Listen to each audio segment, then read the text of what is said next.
Bihar election will be conducted in 5 phases. मैं बिहार हूँ तो हूँ, मैं जो था वही हूँ, जो हूँ वही रहूंगा। बिहार क्या है, कौन है बिहार, दरअसल ये सवाल ही क्यों है कि किसका है बिहार। ऐलान ही तो हुआ है कि 5 चरणों में मुझे लेकर चुनाव होंगे। इन तमाम चेहरों के बीच मुझे लेकर लड़ाई है। चेहरों का चेहरों से गठबंधन हुआ है। नीयत का नीयत से कोई बंधन नहीं हुआ है। नीति का नीति से कोई नाता नहीं है। हर चेहरे के पीछे एक नाम है, हर नाम का एक जात है। शर्मा, पांडे, मिश्रा, झा, तिवारी, सिन्हा, मंडल, राम, पासवान, मांझी, यादव, कुमार, कुशवाहा, राय, खान, हुसैन, श्रीवास्तव, हजारों जातियों को मिलाकर सब मेरी लस्सी बनाने वाले हैं। जोड़ जोड़कर, घोट घोट कर पी जाने वाले हैं। मैं अपर कास्ट हूं, मैं दलित हूं, मैं महादलित हूं, मैं ओबीसी हूं, मैं ईबीसी हूं, मैं मुसलमान हूं, मैं पसमानदा मुसलमान हूं। किसी का इतिहास देख लीजिए, किसी का वर्तमान देख लीजिए, सबने सबका खून पिया है, सबने सबका खून चूसा है, लड़ा है सबने सबसे, मिले हैं सब सबसे। तभी तो कहा कि मैं अशोक के मिट जाने के बाद भी बचा हुआ हूं, मैं चाणक्य के बिना भी बचा हुआ हूं, मैं बुद्ध से लेकर गांधी के बाद भी बचा हुआ हूं। मैं यहां हूं, पटना के डाकबंगला चौराहे पर।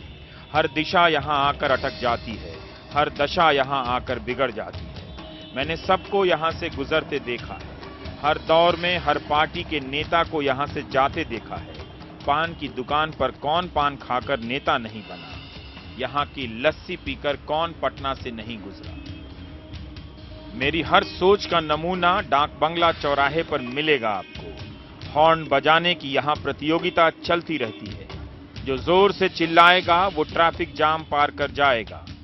किस शहर में नहीं है ट्रैफिक जाम? जब दिल्ली जाम है, अहमदाबाद जाम है, मुंबई जाम है, तो डाकबंगला क्यों ना जाम रहे। नेताओं ने भी अपने भाषणों से मुझे डाकबंगला की तरह जाम कर दिया है। हर तरफ से वादे हो रहे हैं, हर तरफ से दावे चले आ रहे हैं। हज हज बज बज कच कच गज बज, रे साइड दे, देखता नहीं, अरे न लौकते हो, बोलो करा, अरे सुन छोकरा। वाकई मेरे बदलने के लिए विकास नाम से इतने चेहरे मैदान में। मैं जो हूं वो अब न रहूंगा। डॉक्टर फीस कम कर देंगे, मास्टर कोचिंग में नहीं स्कूल में पढ़ाएंगे। मेरी गरीबी दूर हो जाएगी, टाटा, बिरला, अंबानी, अदानी बिहारी हो जाएंगे।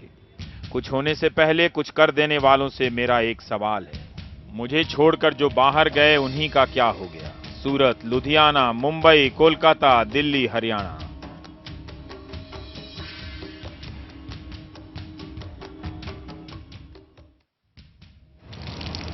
मजदूरों की बस्तियों में पखाना पेशाब के लिए मैं रोज लाइन में लगता हूं। मकान मालिकों का गुलाम हूं और कंपनियों के लिए कच्चा आम। जिन उद्योगों के आने से मेरी किस्मत चमकेगी, उनके पास जाकर मैं अंधेरे में क्यों हूं? इन चेहरों से जरा पूछिएगा, क्या कभी गए हैं मजदूरों की बस्तियों में जहां बिहार रहता है, जहां बिहार लात खाता है, गाली खाता है और जब जिसका मन करता है उठाकर रेहड़ी पटरी से फेंक देता है। अशोक, चाणक्य, बुद्ध, महावीर की धरती नाम की है।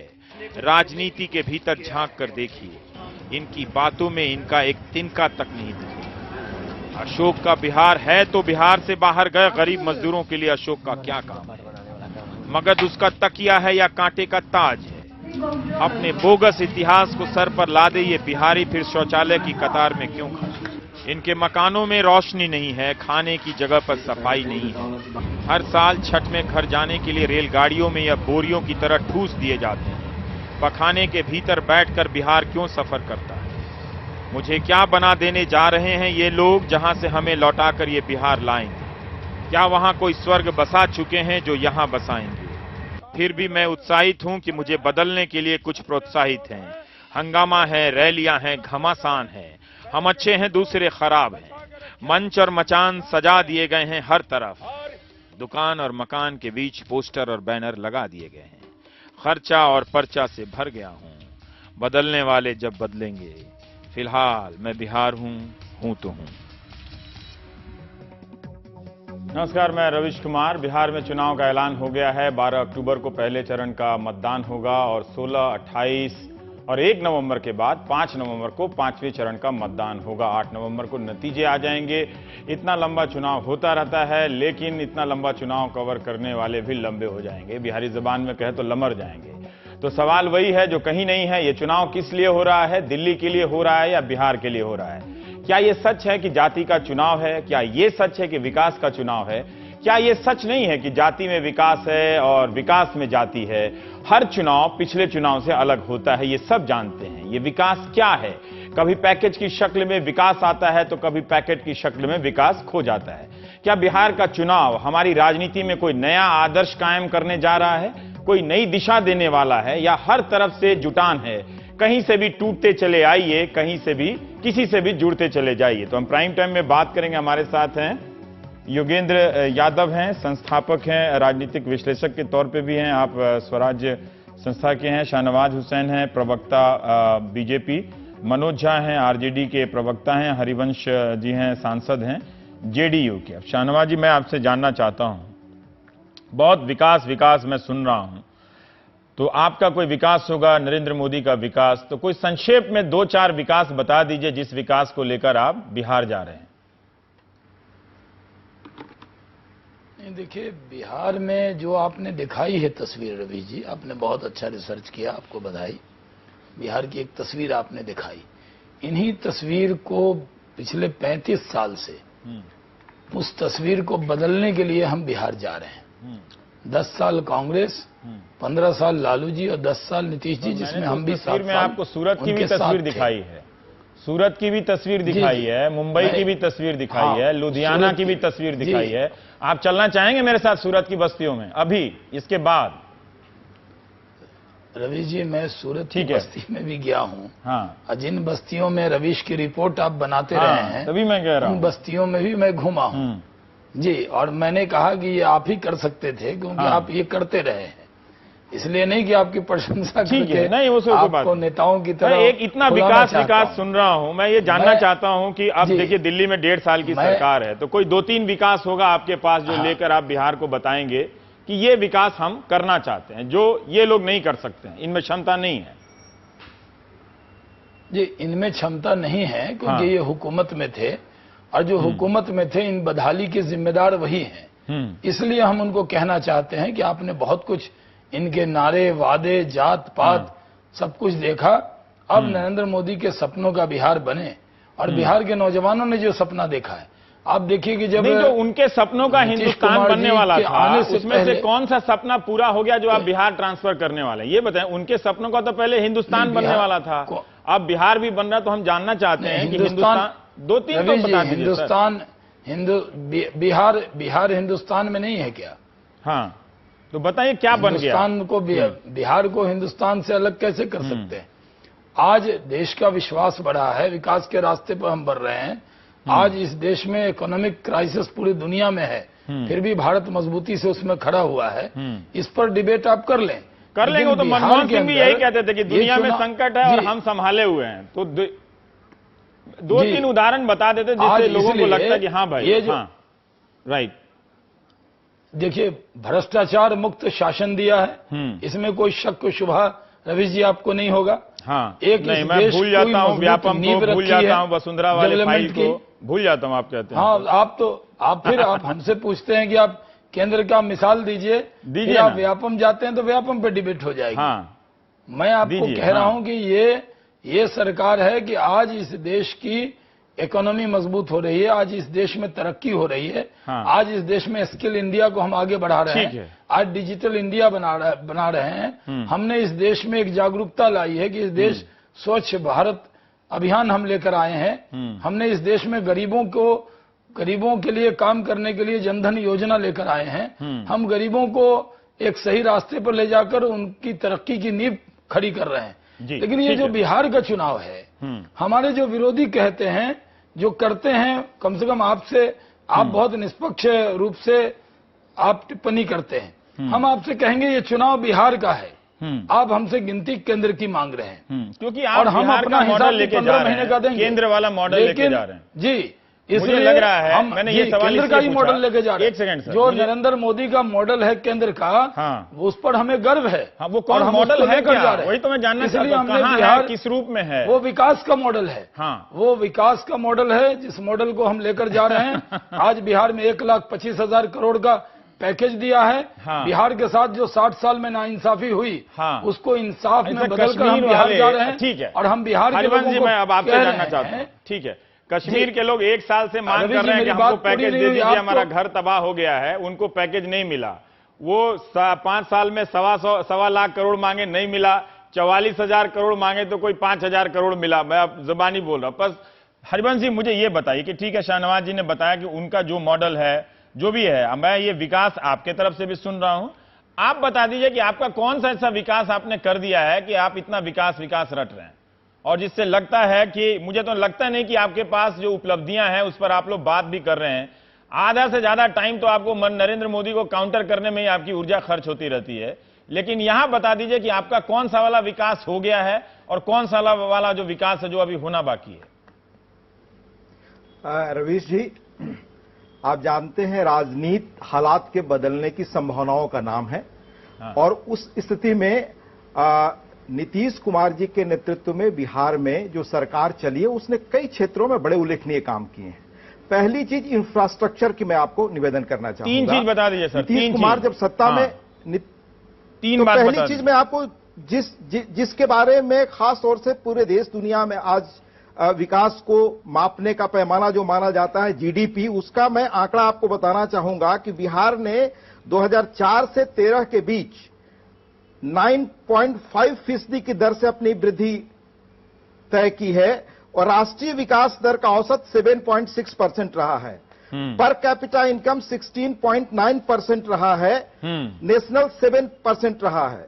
पॉवर्टी यानी गरीबी घटने का आंकड़ा लगभग 20.7% है। राष्ट्रीय औसत यह 15.3% है। ये मैं 3 चीजें आपको बताई। एक चौथी चीज मुझे कहने की आप इजाजत दें कि इन आंकड़ों को देख करके ही 2013 में एक रिपोर्ट आई जिसमें आज जो नीति आयोग के सदस्य हैं वे भी उसमें थे और अंकलेश्वरैया अय्यर जी थे। 3 इकोनॉमिस्टों ने रिपोर्ट दी कि बिहार का जो जीडीपी है उसकी प्रगति ने देश को आगे खींचा, यानी जो देश ऐसा ही रिपोर्ट बिहार को बोझ मानता था उसको आगे बढ़ाया। ऐसी ही रिपोर्ट देखें तो इन तमाम दावों के बाद भी, ठीक है, इसी तरह का दावा गुजरात मॉडल से होता रहा है, ठीक है। अब वहां उसकी सच्चाई कुछ और दिख रही है, वो पहले भी दिख रही थी।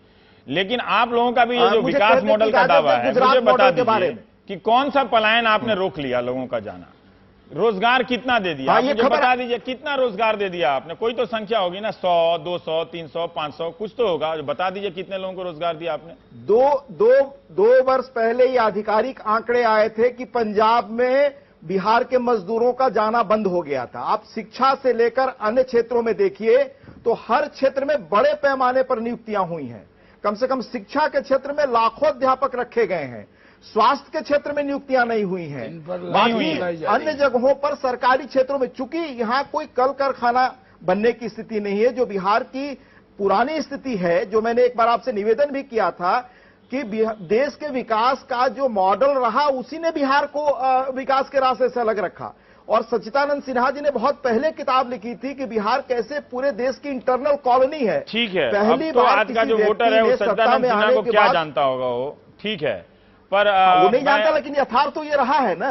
यथार्थ तो है कि बिहार की स्थिति रही है, उसे एक व्यक्ति ने निकालने की कोशिश की और बिहार का विकास भौतिक संदर्भों में जो हमारे विकास का जो पैमाना है उसमें सबसे आगे माना गया। मनोज जी, बिहार जो, पर ठीक है, ये जितने भी पैरामीटर्स आप लोग दिखा रहे हैं, चाहे शाहनवाज भाई दिखा रहे हैं दिल्ली का या आप दिखा रहे हैं, 1.5 साल में कितना काम हुआ है। प्रधानमंत्री को उद्योगपतियों को बुलाकर कहना पड़ता है कि आप जरा निवेश कर लीजिए, शेयर बाजार का ही पैसा चला गया जो इंडिकेटर दिखता है। फिर भी मिलने के बाद उद्योगपति मिलने से पहले आलोचना करते हैं, मिलकर आते हैं तो कहते हैं अर्थव्यवस्था ठीक हो गई, तो हमको नहीं मालूम है। वही हाल बिहार का भी है। मनोज झा जी, मैं आपसे जानना चाहता हूं कि ये विकास की जब भी बात होती है, आरजेडी इधर जाके ये जेडीयू में बगल में मिलके इनके विकास का जो भी है, जितना भी इन्होंने किया है वो हल्का कर देती है। तो कई बार शाहनवाज जी को मुझे लगता है कि उनका काम आप लोगों ने आसान कर दिया है। शायद वो नीतीश के काम को लेकर नहीं उतना परेशान नहीं होते जितना आप लोगों को लेकर वो उनके लिए काम आसान हो गया है कि आरजेडी है, ये विकास विरोधी पार्टी है, इसका विकास से कोई लेना देना नहीं है, ये जातिवादी पार्टी है। रवीश भाई, मेरा मानना है कि लालू प्रसाद जी शायद एकमात्र राजनीतिज्ञ हैं जिनको कैसे रिप्रेजेंट किया जाए वो बाकी लोग तय करते हैं, वो खुद नहीं कर पाते। हाँ। हम आज तक चारा के साए से निकल नहीं पाए। हाँ। 15 वर्षों में और कुछ भी हुआ। हाँ। अंक पत्र में और विषय थे, उस पर कोई चर्चा नहीं हुई। सो मच सो कि आज योगेन भाई का भी जो आर्टिकल आया, हाँ। तो उन्होंने मतलब विथ ड्यू रेस्पेक्ट, हाँ। काफी निष्ठुर तरीके से उन 15 वर्षों का विमर्श उन्होंने रख दिया। हाँ। मैं एक दो छोटी बातें कहना चाहता हूं। ये जो गठबंधन है या जो विकास की चर्चा है, मैं मानता हूं कि बीते 15 वर्षों में एक नव उदारवादी मानदंड में हम जॉबलेस ग्रोथ को सेलिब्रेट करते रहे हैं। अब ये वक्त आ गया है कि थोड़ा स्वतंत्र बाजार के पक्ष में हम हों, लेकिन बाजार को स्वच्छंद ना होने दें। कहीं ना कहीं हम सब कोई मॉडल है आपके पास जो आप जो देश में मॉडल चल रहा है उस पर तो हम किसी को बात करते देख नहीं रहे हैं। सब ऐसा लगता है कि विकास का नाम लेकर अपने अपने अंतर विरोधों को छुपाए रखो, ताकि कोई किसी के गठबंधन में क्या गड़बड़ी है, कि बीजेपी के गठबंधन में क्या गड़बड़ी है, आपके गठबंधन के भीतर क्या गड़बड़ी है, उस पर चर्चा मत कीजिए। विकास विकास करते रहिए। किसी को कुछ समझ में नहीं आने वाला कौन सा विकास है ये। नहीं रवीश जी, हम चुनाव जीते या हारें, लेकिन मैं आपके माध्यम से जितने भी आपके दर्शक हैं उनको बताना चाहते हैं कि हम चर्निंग के दौर से गुजर रहे हैं और हम इंश्योर करेंगे, जो कि कई लोग मिस करते हैं, हमारे गठबंधन को सेक्युलर गठबंधन बताते हैं। नहीं, हम एक अवधारणा को भी लेकर के आ रहे हैं कि जो ग्रीस में हुआ, हाँ। और जो यूरोप में एक पूरी प्रक्रिया चल रही है, वो हिंदुस्तान में ना हो। एक विकल्प जिंदा रहे। वो बिहार में लेके आ रहे हैं। लालू जी से बहुत शिकायत नहीं, लालू जी से आपको बहुत शिकायत। मैं आपको बार बार आप तो पहले भी कहा था रवीश जी कि ये बिहार में चुनाव है, लेकिन सिर्फ बिहार का चुनाव नहीं है। ये बिहार के माध्यम से हम एक विकल्प तलाश रहे हैं। हमारे सामने अभी कौन सी ऐसी स्थिति आ गई? अभी तो लोकसभा का चुनाव भी नहीं है। जब बिहार के माध्यम से 2014 में जब आप विकल्प तलाश रहे थे तो आप लोग विकल्प नहीं दे पाए। अभी तो 3 साल बाद 4 साल बाद लगभग है, वो 2019 आने में असम आ जाएगा, यूपी आ जाएगा। तो ये राष्ट्रीय स्तर पर विकल्प का लोड जो है ना, वो 2017-18 के चुनावों को लेने दीजिए, 2015 के चुनाव को बख्श दीजिए। कम से कम बिहार की बात तो कीजिए आप लोग। नहीं रवीश जी, आपको बिहार के चुनाव के नैरेटिव को समझना होगा। से बाहर मैं भी आश्चर्यचकित हूं कि बिहार में विमर्श में ये 10 वर्ष की नीतीश जी की सत्ता पर बात नहीं हो रही है। 14 महीनों की मोदी जी की सत्ता के बारे में, उनके सरोकारों के बारे में बात हो रही है। ये क्यों हुआ मैं नहीं जानता, लेकिन 14 महीने की उनकी सरकार और उससे जो एक हताशा उत्पन्न हुई है, चाहे बाकी मीडिया का एक वर्ग माने या ना माने, लेकिन विमर्श में वो है। विमर्श में ये नहीं है कि 10 वर्ष नीतीश जी ने कैसे सरकार योगेन जी आपको पता चलता है। योगेन जी, सचमुच आज आपका टाइम्स ऑफ इंडिया का आर्टिकल पढ़ रहा था, उस पर अभी मनोज ने कह दिया है तो आप टिप्पणी कर सकते हैं, लेकिन मैं ये जानना चाहता हूं कि ये जो विकास हो रहा है एक मतदाता के तौर पर, हालांकि राजनीतिक प्रवक्ता होना चुनाव के समय एक तरह से बेस्ट टाइम है प्रवक्ता होने का, कि आप धुआंधार मतलब किसी भी शॉट को कहीं से भी खेल सकते हैं, तो खेल का कोई नियम उतना होता नहीं है। लेकिन तब भी मैं जानना चाहता हूं कि एक मतदाता के तौर पे इतना विकास किया जा रहा है, उसको सही में विकास का पता चल रहा है क्या? ये बता रहे हैं, या उस विकास के कवर में हर कोई अपना अपना जो है वो छुपा रहा है उसको? रवीश, आपने इस कार्यक्रम की शुरुआत कुछ बहुत बड़े सवालों से की थी और बहुत बुनियादी चीज़ें आपने उठाई थी, और मैं चाहूँगा कि आज के कार्यक्रम में हम उन बुनियादी चीज़ों पे कुछ तो बात करें। आपने बात की उस बिहार की जो हर जगह गाली खाता है, हर जगह लात खाता है, और उस सब के बावजूद एक अद्भुत जिजीविषा है जिस बिहार में। वो बिहार को क्या एक नई दिशा मिलेगी? मैं सच कहूं, जो आज मैंने सुबह इंटरव्यू के अंदर भी कहा है, हालांकि उससे ऐसा इंटरव्यू से लगता है मानो मैं चुनावी भविष्यवाणी कर रहा हूं, वैसा करने का कोई मेरा इरादा नहीं है और उस सब धंधे से कोई मेरी अब रुचि नहीं है। अच्छा। जो मुख्य बात मैंने कही, जो मैं मानता हूं, वो ये कि नई दिशा तो छोड़िए, मुझे लगता है बिहार में पिछले 20-25 साल में जो कुछ भी बिहार को मिला था वो भी बिहार खो सकता है। तो मुझे लगता है कि इस चुनाव में चाहे जो भी जीते, बिहार हारेगा। ये बहुत कड़वी बात है। क्यों मैं कहता हूं? एक बिहार में सामाजिक न्याय का पिछले 20 साल में कम से कम ऐसा लगा था कि सामंतवाद की रीढ़ टूटी थी, लेकिन वो सामाजिक न्याय की राजनीति आज शुद्ध जातीय काइयां खेलों तिकड़मबाजी की राजनीति बन गई है, जो कि आज उससे भी पीछे जा सकती है। सेकुलरिज्म के सवाल पे कम से कम ये था कि बिहार में कोई बड़ा सांप्रदायिक दंगा बहुत समय से नहीं हुआ था। आज वो सिर्फ मुसलमानों को बंधक बनाए रखने की राजनीति है और बड़ी घबराहट वाली सेकुलर राजनीति है, उसमें भी हम पीछे जा सकते हैं। और रही बात विकास की, मैं नहीं समझता उसमें बिहार के पास आज कुछ भी विकल्प है। हरिवंश जी ने बड़ी सुंदर बातें कही, मैं बहुत सम्मान करता हूं और हरिवंश जी से पब्लिक फोरम में डिसएग्री करने से पहले 2 बार सोचूंगा। मैं सिर्फ इतनी चीज पूछूंगा हरिवंश जी, अगर जनता दल यूनाइटेड ने वो सब चीजें की थी तो क्यों नहीं आप उस दम पे बिहार के लोगों के सामने जाते? आपके सब चीजों के अंदर जो आपने सारे आंकड़े दिए, वो सब आंकड़े किससे तुलना थे? वो थे उसके 15 साल पहले लालू प्रसाद यादव जी की सरकार से।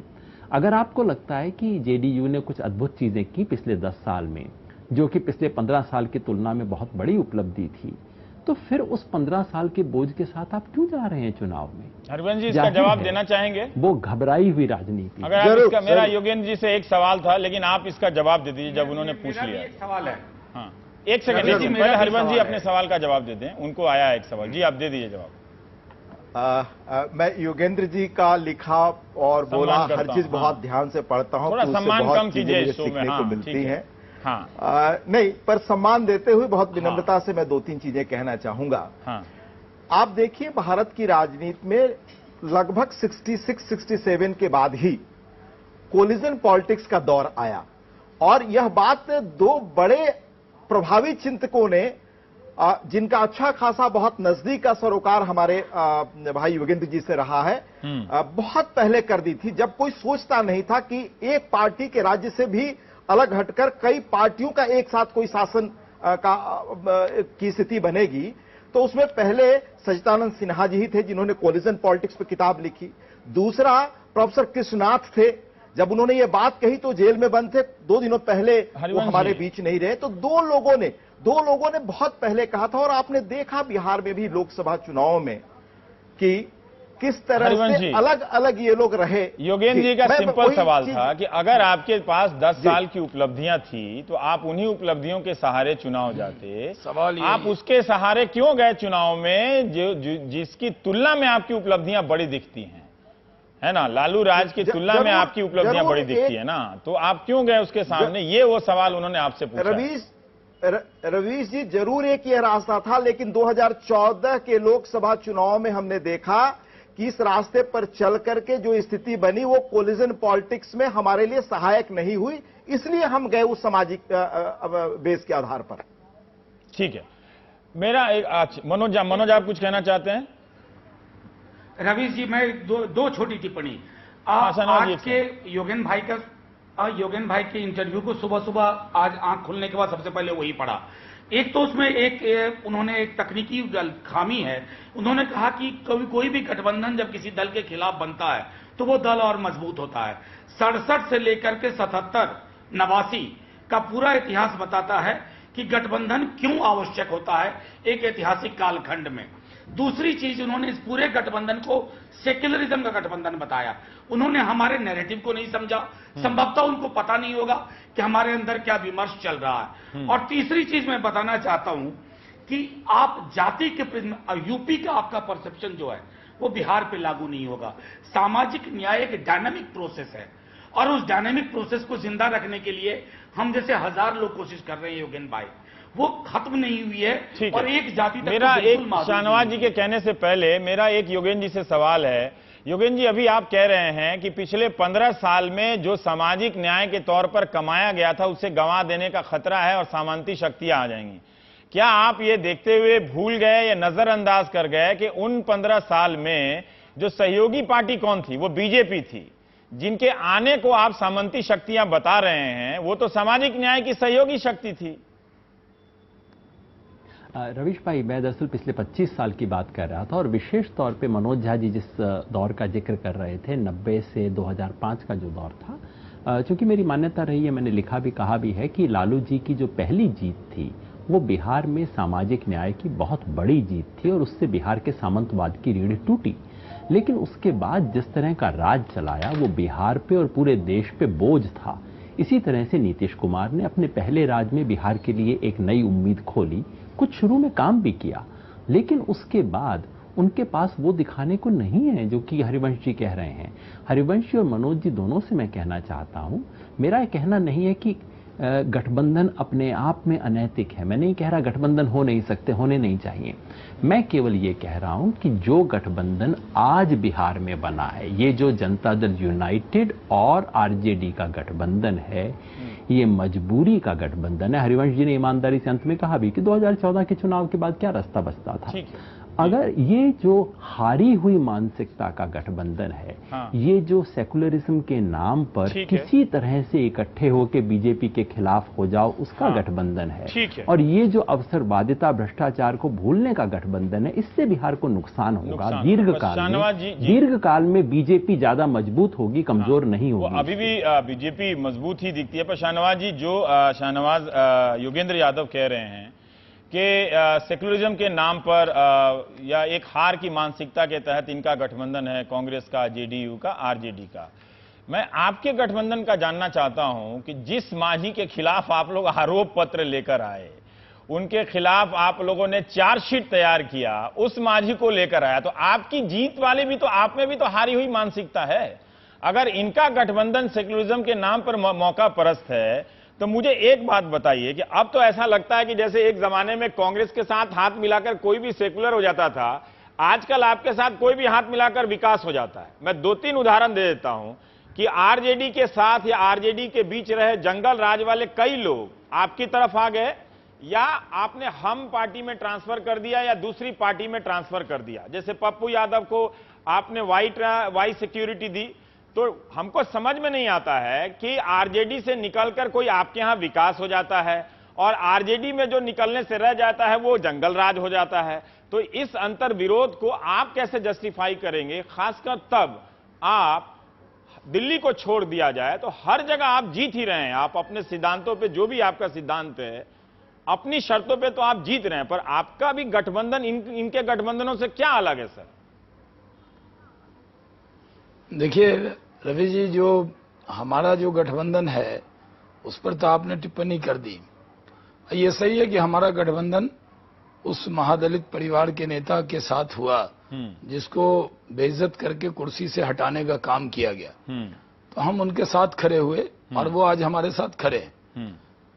बात यह है कि लालू जी के खिलाफ ही तो नीतीश कुमार जी का उदय हुआ था। समता पार्टी से अकेले लड़े थे तो 7 सीट आई थी और हमारे साथ आए, और सेकुलरिज्म का शब्द इस डिबेट से बाहर निकालिए, क्योंकि सेकुलरिज्म के जो बड़े मसीहा हैं, मुलायम सिंह यादव की टिप्पणी भी सुना दीजिए। उन्होंने जो कहा उसको मैं इंडोर्स करते हुए कहता हूं कि जब हम राम मंदिर आंदोलन से यादव सिंह का केस नहीं होता तो मुंबई में क्या कह रहे होते, पर ठीक है। नहीं, वो अलग बात है, उसको अलग दिशा नहीं। नहीं, वो यादव सिंह बोल रहे हैं, मुलायम सिंह यादव नहीं बोल रहे हैं।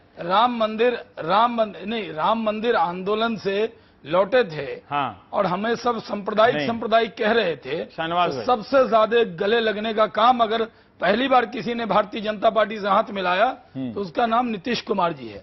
उनका सेकुलरिज्म सिर्फ नाम का है। इसका बीजेपी के साथ जब थे तो आपको याद है? नहीं, जवाब तो हमको देने दीजिए। मैं कह रहा हूं कि रवि जी 1-1.5 मिनट हमको बोलने ले लीजिए, सामने हाजिर ले लीजिए। हाँ जी, मैं कह रहा हूं कि उनका जो सेकुलरिज्म है वो सुविधा की राजनीति का है। जब राम मंदिर आंदोलन से बीजेपी लौटी तो बीजेपी के साथ आए, रेल मंत्री रहे, मुख्यमंत्री बने, तो बीजेपी कॉमनल नहीं थी। और जब खुद प्रधानमंत्री की इच्छा जग गई तो बीजेपी सांप्रदायिक हो गई और सेकुलरिज्म के नाम पर इकट्ठे हो गए। सवाल यह है कि नीतीश कुमार जी का उदय क्या है? नीतीश कुमार कौन है? जो लालू यादव के आतंक राज कहते हैं, जंगल नहीं कहते, वो कहते हैं हमने आतंक कहा था। वैसे तो सवाल मैंने आपके अलायंस के बारे में पूछा था शाहनवाज जी, देखिए मैं टोकना नहीं चाहता था। सवाल मैंने आपके अलायंस के बारे में जवाब दे रहा हूं।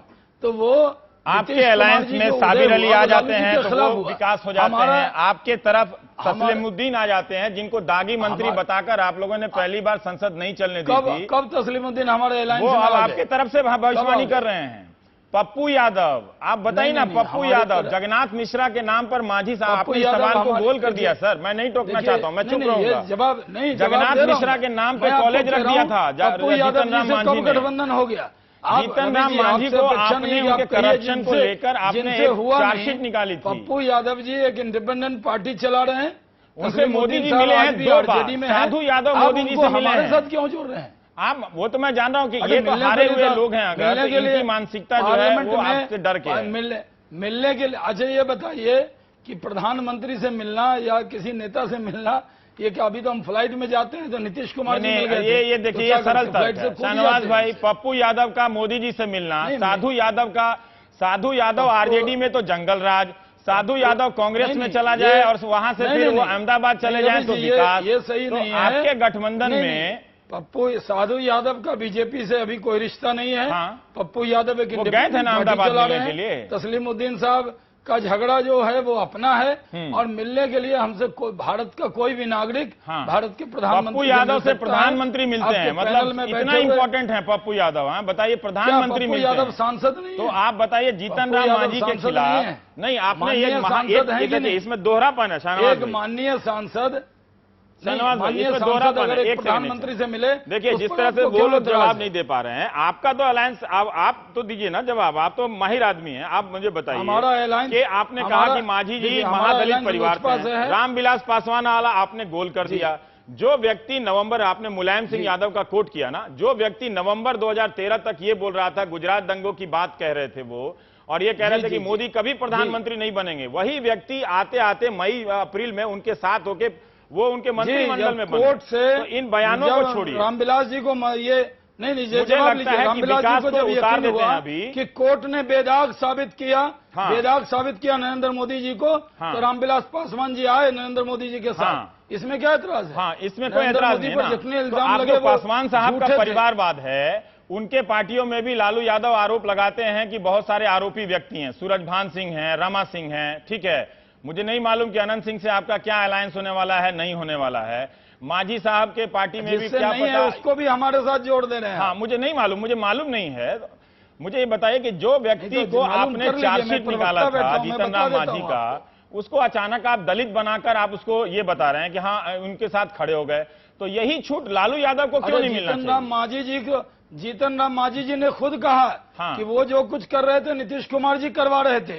वो उन्होंने खुद कहा कि हम तो स्टैंप पेपर थे। तो ऐसे लोग जो करप्शन करते हैं किसी के कहने और पे, जो कुछ उनको कर रहे थे वो रखते हैं। नीतीश कुमार जी कर रहे थे। शाहनवाज भाई आप क्या कह रहे हैं? मैं 1 मिनट चुप हो जाता हूं। जीतन राम मांझी, हाँ मैं कह रहा हूँ, हाँ ठीक है, मैं आपसे कह रहा हूँ कि जीतन राम मांझी जी कि जब तो वो मुख्यमंत्री थे, मुख्यमंत्री रहते हुए मुख्यमंत्री की नहीं चलती थी।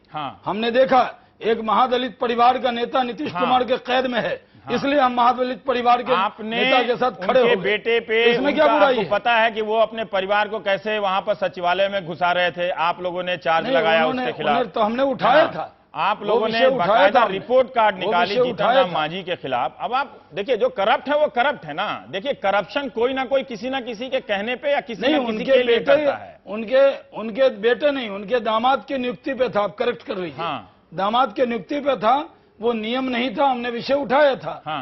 लेकिन जेडीयू की सरकार में जो मांझी जी ने विषय उठाया उसको आप क्यों कौन कर रहे हैं? कि जेडीयू की सरकार में मांझी जी सिर्फ कठपुतली थे, जो कुछ गलतियां हो रही थी वो नीतीश कुमार जी के जेडीयू वाले पे हो रही थी। जेडीयू वाले भी मांझी को बना के वो श्रेय ले रहे थे कि उन्होंने कोई बहुत बड़ा काम कर दिया, जिसके लिए उन्होंने माफी मांग ली। उन्होंने कहा कि एक कमजोर से कमजोर तबके को मुख्यमंत्री बनाया। लेकिन मुझे ये बताइए कि जो रामकृपाल यादव लालू के करीबी थे, तो जो लालू के क्लोज आदमी थे जंगल राज के दौरान, वो आपके यहाँ आके विकास हो जाते हैं सर?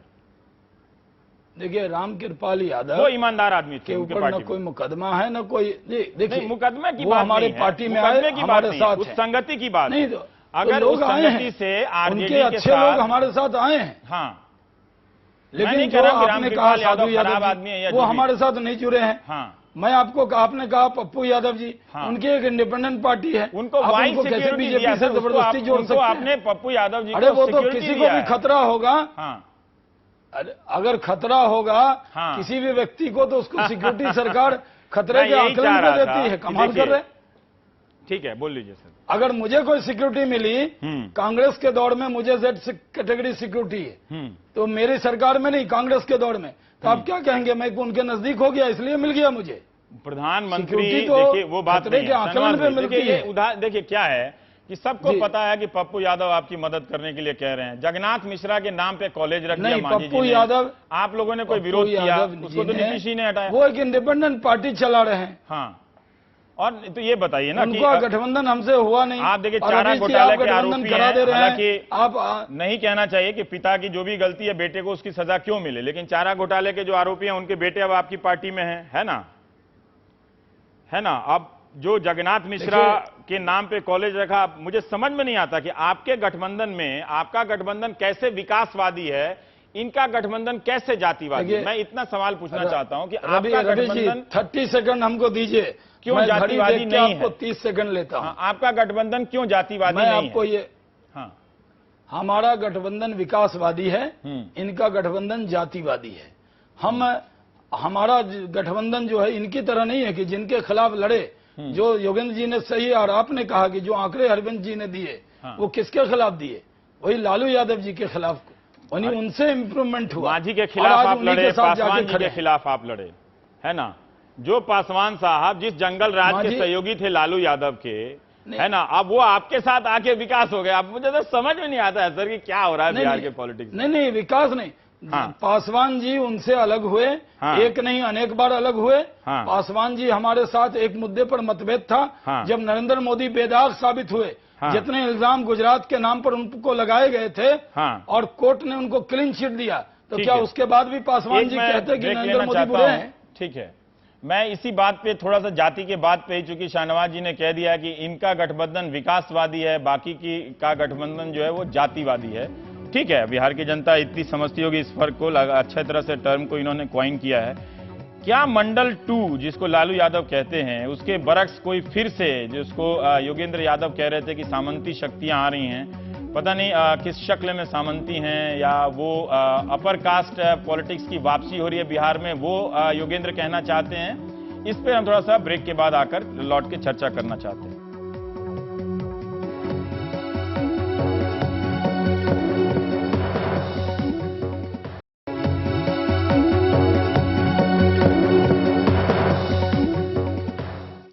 हम लौट रहे हैं। योगेंद्र जी, मैं आपसे जानना चाहता हूं कि जब लालू प्रसाद यादव ने कहा कि ये मंडल पार्ट 2 है, पटना की रैली में जिस तरह से उन्होंने कहा, कई समाज के तबकों को अलग भी लगा वो बात कि उन्होंने ऐसी बात उन्हें नहीं कहनी चाहिए थी, लेकिन क्या आपको लगता है कि ये मुझे समझ में नहीं आया कि ये मंडल पार्ट 2 कैसे है, क्योंकि मंडल का जो संदर्भ था वो एक अलग संदर्भ था।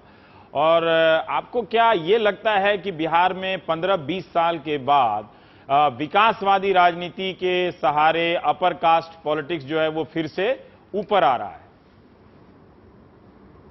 रविश भाई, इसमें विकासवाद कुछ है नहीं। आप बार बार शाहनवाज जी को नाहक परेशान कर रहे थे। सच ये है, वो भी जानते हैं, जब टीवी का कैमरा ऑफ हो जाए तो वो भी मान लेंगे।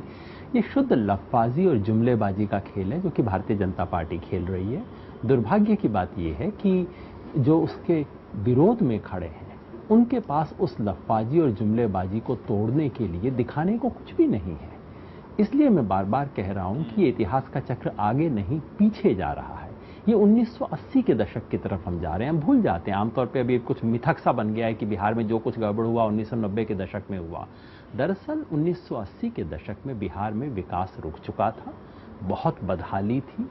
बिहार में शासन प्रशासन बिल्कुल टूट चुका था, अगड़ों का साम्राज्य भी था, चंद अगड़ी जातियों का साम्राज्य था, और सांप्रदायिक तनाव भी था। यानी कि हर किस्म से बिहार की अवस्था खराब थी 80 के दशक में।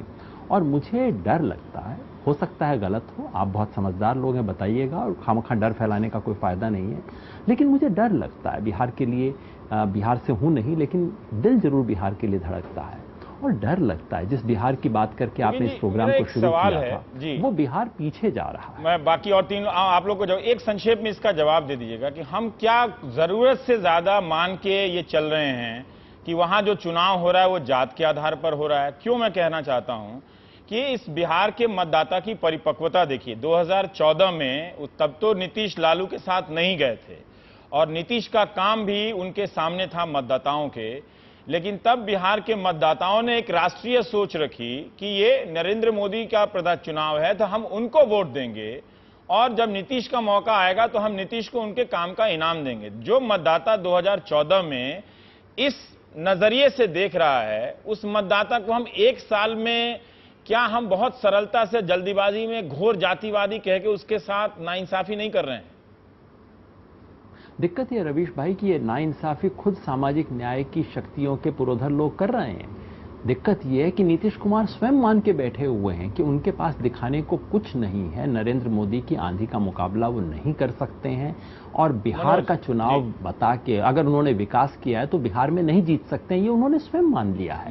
और उसके चलते आज ये स्थिति है जहां कोई आगे बढ़ने की गुंजाइश नहीं दिखाई दे रही। मनोज, अब इस पे आप कह लीजिए, फिर हरिवंश जी बोलेंगे, फिर शाहनवाज भाई लास्ट में बोले। हाँ, नहीं, मैं बिल्कुल असहमत हूं। मैं समझता हूं कि योगेन भाई जिस तरह का एक सिचुएशन ऑफ कैटास्ट्रॉफ क्रिएट कर रहे हैं वैसा है नहीं। मैं बार बार इस बात को बीते 6 महीने से कह रहा हूं कि जातिवाद बिहार के हिस्से में बिना मांगे आता है। हम अगर मेरे जेटली साहब कहते हैं 52.6% लोग भूमिहीन है।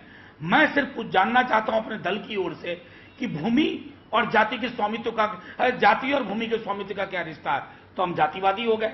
दूसरी चीज योगेन भाई बहुत मिस कर रहे हैं कि बीते 1.5 वर्षों में दक्षिणपंथी अधिनायकवाद के तेवर, मैं तो विश्वविद्यालय में काम करता हूं, दिन रात देख रहा हूं मेरा विश्वविद्यालय बदल रहा। नहीं, सेक्युलरिज्म एक मिनट और है आपके पास। Dictatorship has nothing to do with secularism. Dictatorship का आगाज हो चुका है। अगर हम इसको, क्या चाहते थे आप कि नीतीश लालू लड़ते रहे? नीतीश जी अपने बूथे चुनाव लड़ने जाए? राजनीति, उन्होंने सिंपल सवाल किया कि अगर नीतीश ने काम किया था तो अकेले लड़ते जाकर, उनको क्या काम पे भरोसा नहीं है? रवीश भाई, मजबूरी के विमर्श में अगर आप इसका व्याकरण तय करेंगे तो आप नुकसान कर रहे हैं। हरिवंश आपको ये मानना होगा कि हम बहुत बड़े, आपके पास 1 मिनट है, धनबल से लड़ रहे हैं।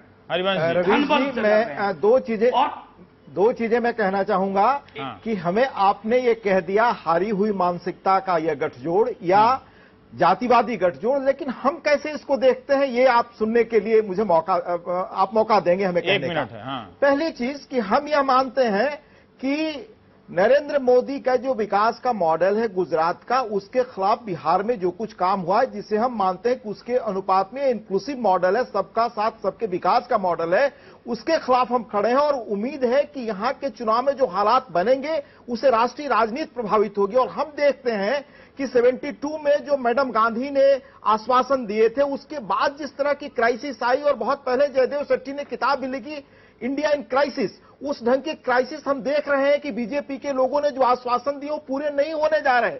तो एक नई राजनीतिक ताकत उदय हो, और खुद अपने लेख में योगेंद्र जी ने कम से कम यह तो माना है कि नीतीश कुमार पर्सनली उन पर बेदाग है, कोई उन पर आज तक आरोप नहीं है। तो एक ऐसे व्यक्ति के नेतृत्व में एक वो सारा भरोसा क्यों नहीं? योगेंद्र जी का सवाल है, जिसको मैं इसमें सवाल नहीं पूछना चाहता था। योगेंद्र जी का सवाल आप 30 सेकंड में जवाब दीजिएगा, क्योंकि शाहनवाज भाई के लिए मैं 2.5 मिनट बचा के रखना चाहता हूं कि जब आपने काम किया था, आपके पास काम का रिकॉर्ड है।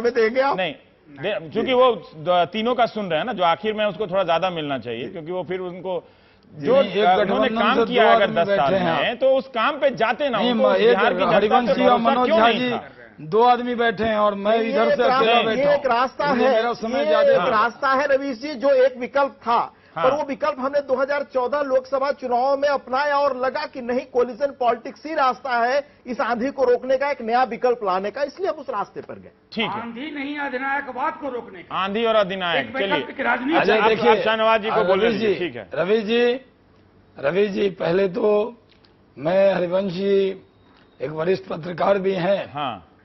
तो उन्होंने जो बात कही है कि नरेंद्र मोदी की आंधी है, हाँ, उन्होंने इसको महसूस किया है। हाँ, और हमें रोकने के लिए वो लालू जी और कांग्रेस विरोध के साथ जो राजनीति कर रहे थे नीतीश कुमार जी, वो कांग्रेस के भी साथ आकर खड़े हैं। हाँ। तो कौन चंदन है कौन भुजंग है? हाँ। लालू जी कहते हैं कि हमने बिहार में सेकुलरिज्म के लिए जहर पी लिया। हाँ। तो लालू जी जहर पी सकते हैं, बिहार की जनता जहर पीने को तैयार नहीं है।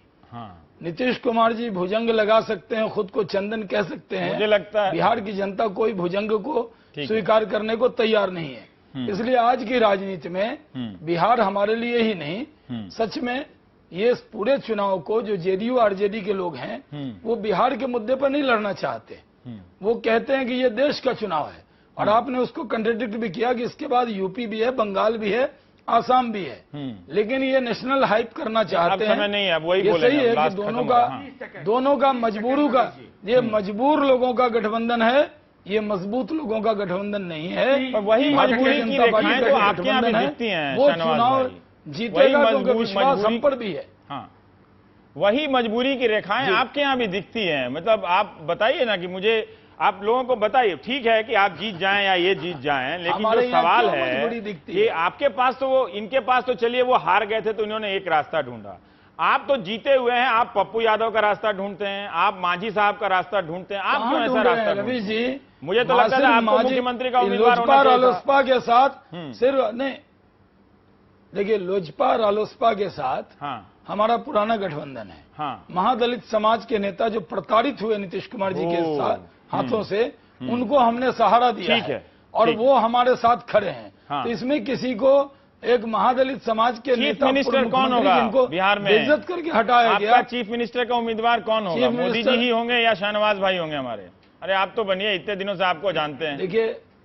देखिए मैं क्या खराबी है आपसे कह रहा हूँ कि चीफ मिनिस्टर, अरे मेरे पे डिबेट आप मेरे लिए कर रहे हैं। हाँ, आपके लिए कर देते हैं, और क्या? इतने देर से आप जूझ रहे हैं, उस दौड़ में तो कम से कम आपको कुछ तो मैं उस दौड़ में नहीं हूँ। मैं नहीं, मैं कह रहा हूँ उनके यहाँ उम्मीदवार डिक्लेयर है, क्योंकि नेतृत्व का अभाव है। लालू जी नहीं तो कोई नहीं, नीतीश जी के यहाँ नहीं, नीतीश जी नहीं तो उनकी पार्टी में भी कोई नहीं। हमारे यहाँ गैलेक्सी ऑफ लीडरशिप है, एक से एक कद्दावर नेता है। बिहार में नरेंद्र मोदी के नेतृत्व के साथ जीतेंगे और बिहार का बीजेपी का नेता ही मुख्यमंत्री बनेगा। ठीक है, ये बात ठीक है। और गठबंधन के साथ हम एनडीए की सरकार बनाएंगे। 10 सेकंड है, आप बोल लीजिए, आपको जो बोलना है 10 सेकंड नहीं है। बस 10 सेकंड में एक आपसे योगेंद्र बधाई दे दीजिए तमाम बीजेपी दर्शकों को। से, व्यक्ति और दल दोनों गतिमान चीज हैं। आप न लालू जी को न राजद को एक फ्रिजिड फ्रेम में मत रखिए, हम भी बदले हैं।